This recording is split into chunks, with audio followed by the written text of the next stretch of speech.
Voyez-vous, ce Joseph-là, qu'est-ce qu'il fait? Il est envoyé par son père pour aller voir ses frères. Comprenez-vous, Joseph n'avait rien d'autre que sa vision. Voyez-vous, les frères de Joseph n'ont jamais aimé Joseph. Joseph n'avait pas de voiture, il n'avait pas d'avion. Est-ce qu'il y a quelqu'un ici qui peut m'écouter et qui peut savoir ce que je suis en train de dire? Les gens ne vous détestent pas parce que vous avez construit une maison. On ne vous déteste pas parce que vous avez une voiture. On ne te déteste pas parce que tu as un mariage. La raison pour laquelle on te déteste, c'est ta vision. Parce que c'est à l'intérieur de ta vision qu'il y a toutes les grâces, les faveurs et la bénédiction.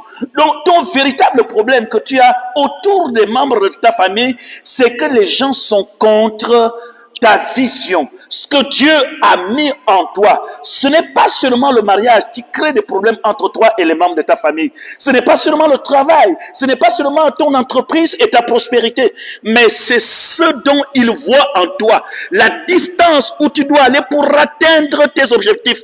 Comment pouvez-vous comprendre que ce jeune Joseph, il s'en va vers ses frères? Regardez Joseph, il retrouve ses frères et lorsqu'on l'a vu à distance, ils disent voici le faiseur de songes, nous allons voir ce que ces songes vont devenir. Est-ce que quelqu'un m'écoute? Est-ce que quelqu'un écoute ce dont je suis en train de parler en ce moment?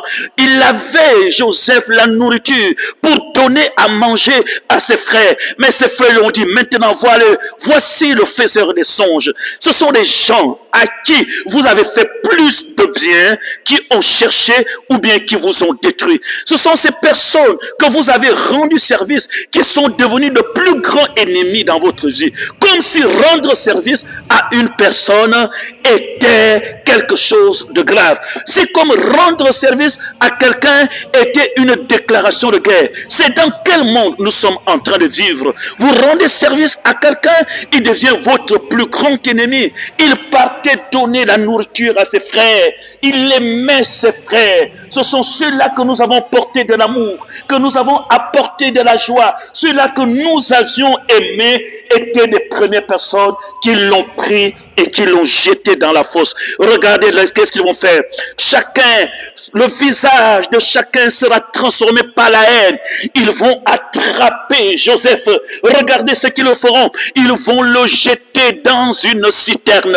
À l'époque, des citernes n'avaient pas d'eau. À l'intérieur de citernes, il y avait des scorpions. À l'intérieur des citernes, il y avait les serpents. En le jetant dans la citerne, ils étaient convaincus que Joseph n'en sortira pas vivant. Voici quelqu'un qui était même père avec les uns, même mère avec les autres, ils vont prendre le courage de le détruire. La mort ne vient pas de loin. L'ennemi ne peut pas entrer dans votre famille s'il n'y a pas quelqu'un qui te prend et qui te vend. N'oubliez pas après que Ruben qui était l'aîné, qu'est-ce qu'a dit Ruben? Ne tuons pas, que gagnerons-nous à tuer notre frère? Vendons-le. Ils l'ont fait sortir à nouveau du puits, ils l'ont vendu. Oh mon frère, combien de personnes ont essayé de vendre ton âme, vendre tes enfants, vendre ta famille, mais l'Éternel, le Dieu Tout-Puissant a toujours été avec toi, mais la grâce de Dieu a toujours été avec toi, mais la bénédiction de Dieu a toujours été avec toi.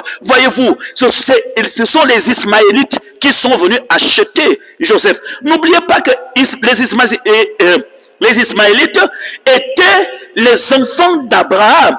Donc, les enfants de Jacob vont vendre Joseph chez les enfants de Abraham. Abraham avait 3 enfants. Il avait les enfants avec Ketura, il avait les enfants avec Agar, il avait les enfants avec Isaac. Les enfants d'Isaac, ils prennent le frère, ils le vendent aux Ismaélites, donc aux enfants de Agar. Et les enfants d'Agar, qu'est-ce qu'ils ont fait? Ils sont allés vendre Joseph chez les Madianites, et Madian était le fils de Ketura. La mort vient dans la famille. Que Dieu vous en délivre dans cette nouvelle année qui est devant nous. Que la grâce de Dieu soit avec toi. Que la puissance, l'onction et la puissance et la grâce de Dieu soient avec toi. Que Dieu puisse vous délivrer de tous les pièges que le diable a complotés pour détruire votre vie.